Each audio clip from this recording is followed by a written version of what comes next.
अच्छी और सच्ची खबरों में सबसे पहले बात यूपी के बजट की कर लेते हैं। योगी आदित्यनाथ सरकार ने यूपी में आज अपना 8वां बजट पेश किया। बजट में धार्मिक स्थलों के विकास और बुनियादी ढांचे में सुधार के लिए 5,000 करोड़ रुपए का प्रावधान रखा गया है। अयोध्या में एयरपोर्ट विस्तार के लिए 150 करोड़ का फंड तय किया गया है। अयोध्या की ही तर्ज पर मथुरा और दूसरे धार्मिक स्थलों के भी विकास की योजना है। खास बात यह है कि बजट के दौरान सदन में राम नाम की गूंज भी सुनाई दी।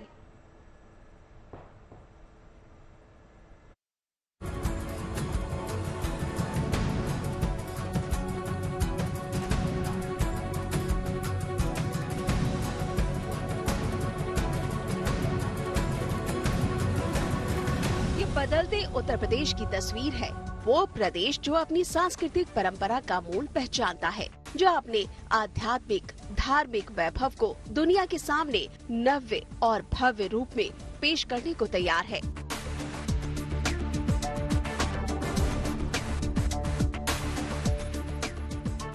इसी सोच के तहत साल 2024 के यूपी बजट में प्रदेश के धार्मिक पर्यटन को नया विस्तार और आधार देने की कोशिश की गई है।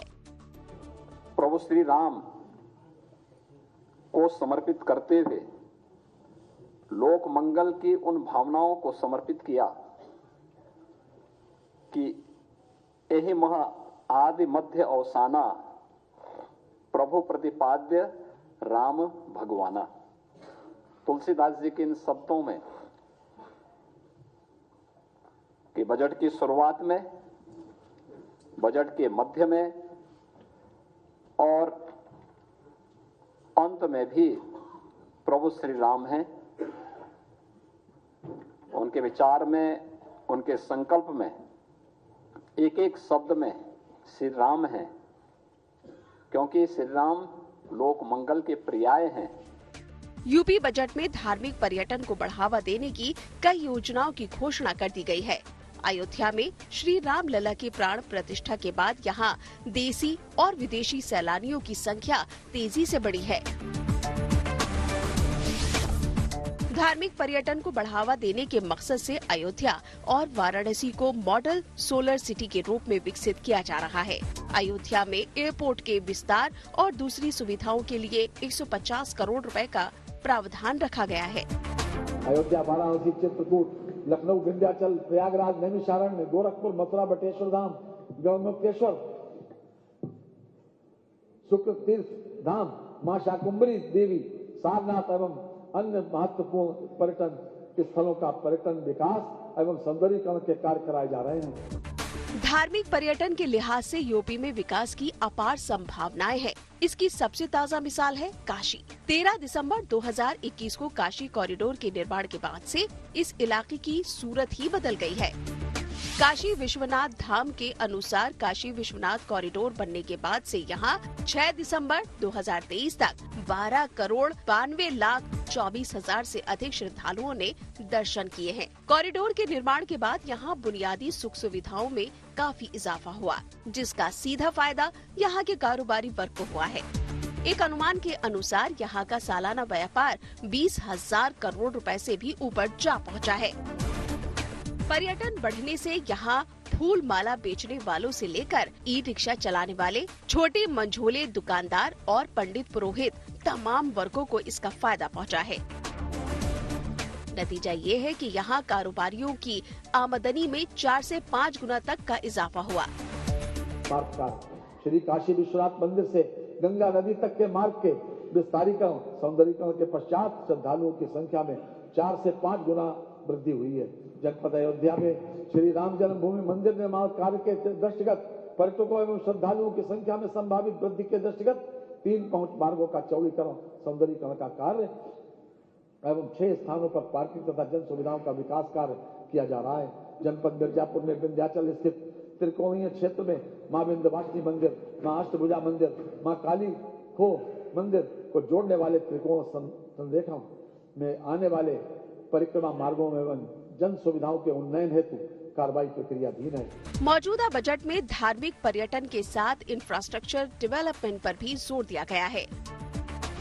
प्रयागराज में महाकुंभ 2025 के लिए 2500 करोड़, प्रदेश में धर्मार्थ मार्गों के विकास के लिए 1750 करोड़, अयोध्या, वाराणसी, चित्रकूट, लखनऊ, विंध्याचल, प्रयागराज, नैमिषारण्य, गोरखपुर, मथुरा, बटेश्वर धाम, मुक्तेश्वर, शुकतीर्थ धाम, मां शाकुंभरी देवी, सारनाथ एवं दूसरे पर्यटन स्थलों का पर्यटन विकास पर जोर। निषाद राज गुहा सांस्कृतिक केंद्र श्रृंगवेरपुर की स्थापना के लिए 14 करोड़ 68 लाख रुपए। जनपद आजमगढ़ के हरिपुर में संगीत महाविद्यालय की स्थापना के लिए 11 करोड़ 79 लाख रुपए। महर्षि वाल्मीकि सांस्कृतिक केंद्र चित्रकूट की स्थापना के लिए 10 करोड़ 53 लाख रुपए की व्यवस्था प्रस्तावित है। यूपी के अब तक के सबसे बड़े बजट में धार्मिक शहरों को विशेष तवज्जो दी गई है। आने वाले समय में अयोध्या, काशी, मथुरा और महाकुंभ दुनिया भर के तीर्थ यात्रियों के आकर्षण का केंद्र होंगे। लिहाजा यूपी धार्मिक पर्यटन के पटल पर सफलता और विकास की नई पटकथा लिखने को तैयार है। लखनऊ से Shilpi Sen, bureau report, good news today. तो धार्मिक स्थलों की कनेक्टिविटी पर भी खासा जोर दिया जा रहा है। रेलवे ने रामायण यात्रा नाम से एक ट्रेन सेवा का शुभारंभ किया है। ये ट्रेन खास तौर पर विदेशी सैलानियों के लिए शुरू की गई है। 19 दिन के सफर में ये ट्रेन अयोध्या समेत उन तमाम जगहों के दर्शन करवाएगी जिनका संबंध प्रभु श्री राम से रहा है। ये deluxe AC tourist train Janakpur, Nandigram, Sitamarhi, Buxar, Kashi, Vishwanath, Shringver, Sangam नगरी, हम्पी और रामेश्वरम जैसे तीर्थ स्थलों के दर्शन करवाएगी। और इस खास ट्रेन में 122 एनआरआई सफर कर पाएंगे। ट्रेन की रवानगी के दौरान इन सैलानियों का जोश भी देखते ही बन रहा था।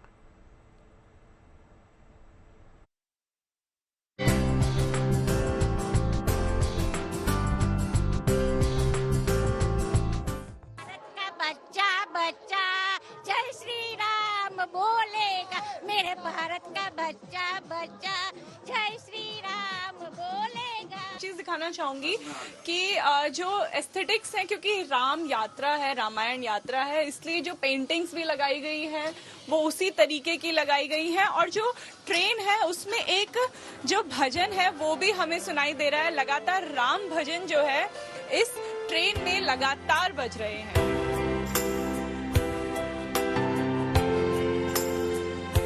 पैसेंजर्स इसी रेस्टोरेंट में ही खाना खाते हैं। उनका ब्रेकफास्ट, लंच और डिनर सारा यहीं पे होता है। और बाकी कोचेज फर्स्ट एसी के, सेकंड एसी के मॉडिफाइड कोचेज हैं जिसमें कि अलग ही तरह का कंफर्ट है, उनके लिए अलग से लिनेन और सब चीज़ों की व्यवस्था है। तो ट्रेन में कंफर्टेबल ट्रैवल और कंफर्टेबल मील्स और उसके अलावा लोगों के सिक्योरिटी के लिए सिक्योरिटी गार्ड्स हैं, सर्विस स्टाफ है, हाउसकीपिंग स्टाफ है। तो साफ सफाई, एक अलग तरह का एक्सपीरियंस टूरिस्ट ट्रेन का जो है वो लोगों को मिलता है। और अब बात करते हैं श्रीनगर लद्दाख को जोड़ने वाले जोजिला पास की। 5 दिनों की भारी बर्फबारी के बावजूद बीआरओ ने इस दर्रे को 24 घंटे के रिकॉर्ड समय में खोलने में कामयाबी हासिल की है। श्रीनगर सोनमर्ग गुमरी रोड पर जोजिला पास 11,643 फीट की ऊंचाई पर है, जो कश्मीर घाटी और लद्दाख के बीच जीवन रेखा के तौर पर काम करता है।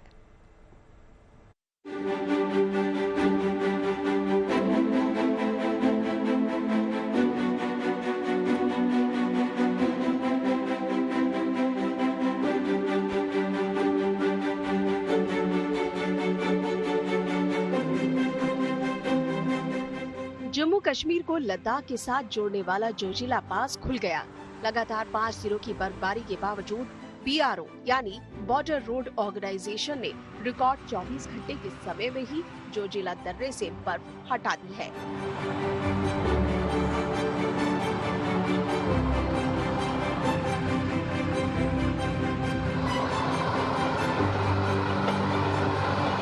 सीमा सड़क संगठन के लोगों की 24 घंटे की कड़ी मेहनत के बाद जोजिला पास दोबारा जिंदगी की सरपट दौड़ के लिए पूरी तरह तैयार हो गया।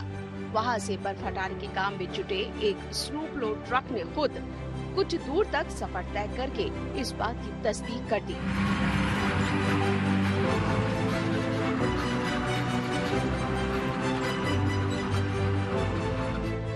आमतौर पर बर्फबारी की वजह से कई दिनों तक बंद रहने वाले श्रीनगर लेह राजमार्ग समेत कई स्टेट हाईवे इस बार जल्द ही खुल गए हैं, जिन पर वाहन फिर बेधड़क दौड़ रहे हैं।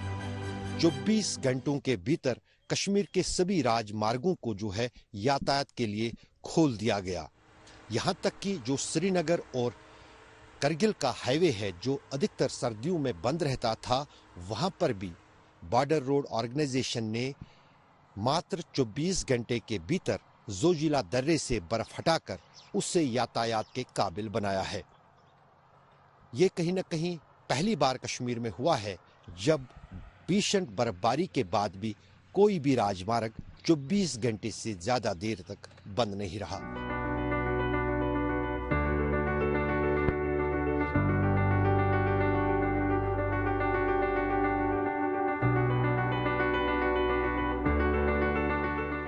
इस बार दूसरे पहाड़ी राज्यों की तरह ही जम्मू कश्मीर में भी इस सीजन की बर्फबारी देर से हुई। पर्यटन उद्योग से जुड़े स्थानीय लोगों और सैलानियों को इसके लिए लंबा इंतजार करना पड़ा। करीब 2 महीने की प्रतीक्षा के बाद गुलमर्ग, बडगाम, पुंछ, डोडा समेत कई जगह विंटर गेम्स के आयोजन का रास्ता साफ हो पाया। ताजा बर्फबारी के बाद वादियों का लुत्फ उठाने के लिए पर्यटकों की संख्या बढ़ने की संभावना पूरी तरह बढ़ गई है।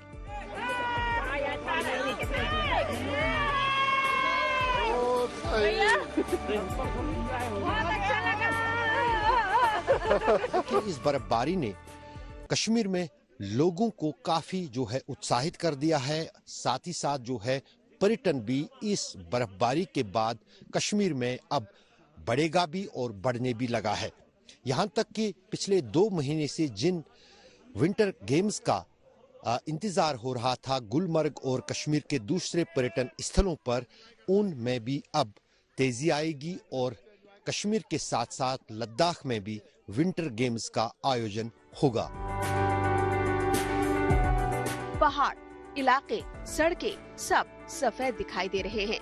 करीब 1 हफ्ते की बर्फबारी की वजह से जम्मू के डोडा इलाके में मौजूद ग्रीन वैली की रंगत भी बदल गई है। घने पेड़ों की श्रृंखला चांदी की तरह चमक रही है। ऐसे में दूसरे जिलों का स्थानीय प्रशासन भी पर्यटकों से कश्मीर घाटी की तरफ रुख करने की अपील कर रहा है। देखिए, दूधपत्री अप एंड रनिंग है, वहाँ पे इलेक्ट्रिसिटी हो, वहाँ पे क्लियरेंस हो, यूसमर्ग उसकी क्लियरेंस हो, वहाँ की इलेक्ट्रिसिटी हो, एवरीथिंग इज रेडी। आप वहाँ पे जाइए और एंजॉय करिए और बस यही आपको करना है, बाकी सब हमने इंतजाम किए हुए हैं। हालांकि बर्फबारी थमने और मौसम के साफ होने की वजह से पर्यटकों की लिस्ट में जम्मू कश्मीर सबसे ऊपर हो सकता है। भीड़ बढ़ने से स्टेट हाईवेज पर लंबा जाम की आशंका से भी इनकार नहीं किया जा सकता। लेकिन जम्मू कश्मीर प्रशासन की मुस्तैदी से शायद अब सैलानियों को बर्फ से ढकी पहाड़ियों के दर्शन के लिए लंबा इंतजार न करना पड़े। श्रीनगर से अशरफ वानी के साथ bureau report, good news today. तो चलिए अब आपको मिलवाते हैं जम्मू कश्मीर के अनंतनाग जिले की रहने वाली 2 जुड़वा बहनों से। बर्फबारी की जिनकी रिपोर्टिंग का एक वीडियो इन दिनों खूब चर्चा में है। वायरल वीडियो में ज़ेबा और ज़ैनब बर्फबारी को लेकर अपनी दुआ कबूल होने की बात कह रही हैं और इस दौरान दोनों जुड़वा बच्चियां अपने आसपास पड़ी बर्फ से खेलती भी नजर आ रही हैं। एक दूसरे पर बर्फ को फेंकती हैं, मस्ती करती हैं। मौज मस्ती के साथ ज़ेबा और ज़ैनब बर्फ से ढकी अपने पिता की गाड़ी को भी देख रही हैं। स्नोफॉल को लेकर 6 साल की इन बहनों की रिपोर्टिंग वाला वीडियो अब तक लाखों लोग देख चुके हैं और इस दौरान कई लोगों ने सोशल मीडिया पर इन दोनों बहनों की रिपोर्टिंग के वीडियो की तारीफ भी किया और उसे आगे शेयर भी किया। इनमें सोशल मीडिया पर बेहद सक्रिय महिंद्रा एंड महिंद्रा ग्रुप के चेयरमैन आनंद महिंद्रा भी शामिल हैं। नर्सरी क्लास में पढ़ने वाली 6 साल की इन मासूम बच्चियों की रिपोर्टिंग का वीडियो उनकी मां ने बनाया है और इस वीडियो को देखकर आप भी बच्चियों के मुरीद हो जाएंगे। अस्सलामुअलैकुम गाइस, आप देख सकते हैं अल्लाह ताला की ये प्यारी प्यारी कुदरत, जैसे हम जन्नत में बैठे हुए हैं और ये हमारी चारों तरफ दूध की लहरें ही लहरें हैं। देखिए जैसे हाँ बर्फ। हमें यहाँ बहुत मजा आ रहा है। एक बात बताओ आपको कि अल्लाह ताला अपने बंदे को कभी नाराज नहीं करता है। वो रोज उसकी दुआ एक ना एक दिन कबूल करता है। सबकी दुआ कबूल होगी और आज हमारी भी होगी। और देखो अल्लाह की कुदरत, हम बर्फ की वजह से हमारी कश्मीर की रौनक ज्यादा से बढ़ गई। तो आप देख सकते हैं हमारी गाड़ी भी पूरी बर्फ से बढ़ गई है। हमारी गाड़ी की छत भी बर्फ से बढ़ गई है और अब दूर रास्ता बना रहे हैं ताकि वो ऑफिस जा पाए, क्योंकि उसको ऑफिस जाना होता है और ऑफिस में काम करना होता है, इसलिए वो रास्ता बना। कितनी अच्छी साबुन है। हमें बहुत मजा आ रहा है गाइस। आपको लग रहा होगा शायद मुझे भी ये बर्फ चाहिए, मेरे घर में भी ये बर्फ गिरे, तो आप अल्लाह ताला से दुआ करिए। ये तो हर किसी के घर में गिरी है, ये थोड़ी ना आपके ही घर में गिरी है। हाँ, जम्मू में तो नहीं गिरती, वहाँ नहीं गिरती है, वो बात तो है। ये देखो आपने सबसे बड़ा गोला जाएगा बर्फ के अंदर। हमें बहुत मजा आ रहा है, हम तो एंजॉय कर रहे हैं। आप देख सकते हैं कितनी व्हाइट बर्फ है। आपको एंजॉय करना है क्या मेरे साथ? ये लो, ऊपर बहुत मजा आ रहा है। ये लो मेरा बड़ा साबुन। तो चलो हम थोड़ा आप भी मारो। तो कश्मीर के दूसरे जिलों की तरह अनंतनाग में भी बर्फ की चादर बिछी हुई है और कड़ाके की ठंड के बावजूद हमारी टीम दोनों जुड़वा बच्चियों ज़ेबा और ज़ैनब तक पहुंची। तब दोनों बहनों ने बिना हिचके हमारे चैनल गुड न्यूज टुडे के लिए भी रिपोर्टिंग की और अपने हाथ में टीवी चैनल का माइक पकड़कर ये बच्चियां कैमरे के सामने किसी मीडिया प्रोफेशनल की तरह नजर आ रही थी। हमारा भरोसा है कि ज़ेबा और ज़ैनब की रिपोर्टिंग देखकर आपका दिल भी खुश हो जाएगा, जिसके बाद आप भी सोशल मीडिया प्लेटफॉर्म इंस्टाग्राम या फिर फेसबुक पर इनको फॉलो करने के लिए मजबूर हो जाएंगे। अस्सलाम वालेकुम गाइस। तो हम दोनों बहनें आपको बताने वाले हैं कि हमने अल्लाह ताला से बहुत दुआ की कि बर्फ़ पड़ जाए, लेकिन बर्फ़ पड़ती ही नहीं थी। हम तो जम्मू भी नहीं गए क्योंकि हमने सोचा कि हम बर्फ़ से बहुत इस साल इंजॉय करेंगे, लेकिन जब बर्फ़ पड़ती नहीं थी हमें लगेगा हम इंजॉय नहीं कर पाएंगे, लेकिन अल्लाह ताला ने हमारी दुआ कबूल कर दी और हमारी दुआ कबूल होके बर्फ़ देखिए पड़ गई है, बहुत सारी बर्फ़ स्नो। आपने कितनी मस्ती की बर्फ के साथ? बहुत ज्यादा। बहुत ज्यादा। हाँ। और मैंने सुना है आपकी जो वीडियो है वो बर्फ वाली वो वायरल हो गई, वो क्यों वायरल हो गई, क्या बताया आपने उसमें? हमने तो ऐसे ही वीडियो बनाई, हमें क्या पता था ये इतनी वायरल हो जाएगी। हाँ, हमने तो ऐसा ही छोटा मोटा एक वीडियो बनाया था, हमें नहीं पता था ये इतना ज्यादा वायरल हो जाएगा। हाँ, हमने ऐसे ही बनाया था, हमें क्या पता चला कि ये एक रात में इतना वायरल हो जाएगा। तो हम तो बहुत इंजॉय कर रहे हैं बर्फ। देखो ये कितनी अच्छी और ठंडी प्यारी स्नो। हमने, आप देख सकते हैं हमने स्नोमैन भी बनाया है, आप हमारा स्नोमैन वाला वीडियो देखें। चलिए, इन प्यारी बच्चों की वीडियो के बाद हम बढ़ते आगे अगली खबर की तरफ। पंजाब पुलिस के बुलेट प्रूफ ट्रैक्टर्स आपको दिखाते हैं, जिनकी 3 दशक के बाद पंजाब में वापसी हुई है।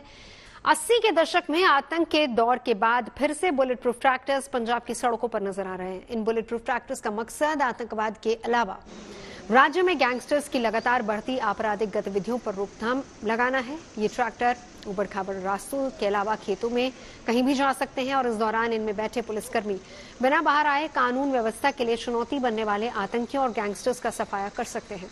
और इस खास मॉडिफाइड ट्रैक्टर में 3 से 4 पुलिसकर्मी हथियारों के साथ एक साथ बैठ सकते हैं।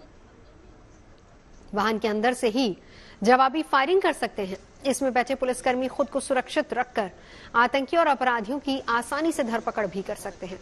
करीब 35 साल पहले पंजाब में जब आतंकवाद का दौर था, तब पंजाब पुलिस ने इस तरह के बुलेट प्रूफ ट्रैक्टर्स का इस्तेमाल किया था उस पर काबू पाने के लिए।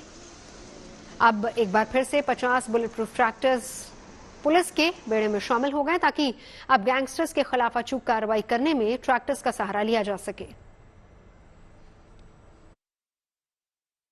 ट्रैक्टर हर टेरेन में जाने में सक्षम है, किसी तरह का भी टेरेन हो, पानी हो, कीचड़ हो, पथरीला रास्ता हो, ट्रैक्टर उसमें जाने में सक्षम है। सो यस, ये हर जगह जा सकता है। तो जैसे आपने कहा गैंगस्टरवाद के में मुकाबला कहीं भी हो सकता है, तो इसलिए ये ट्रैक्टर ही एक ऐसी मशीन है जो हर जगह जा सकती है। अच्छा, क्या सर जो ट्रैक्टर है उसके अंदर जैसे बाहर से अगर गैंगस्टर्स है वो फायरिंग करे तो अंदर से उनका जवाब दिया जा सकता है? सबसे बढ़िया जो जवाब है इसी ट्रैक्टर से दिया जा सकता है। उसकी वजह यह है, इसके ऊपर जो एक खिड़की है जिसमें से जवान बाहर निकल के 360 डिग्री पे फायर कर सकता है। और इसके अलावा 3 बाकी जगह छोटे झरोखे दिए गए हैं जिसमें से राइफल की बट बाहर निकाल के फायर किया जा सकता है। खबरें सच्ची होनी चाहिए, अच्छी खुद ब खुद लगती हैं। Navjot Randhawa signing off. आप सुनते रहिए गुड न्यूज, देखते रहिए गुड न्यूज टुडे।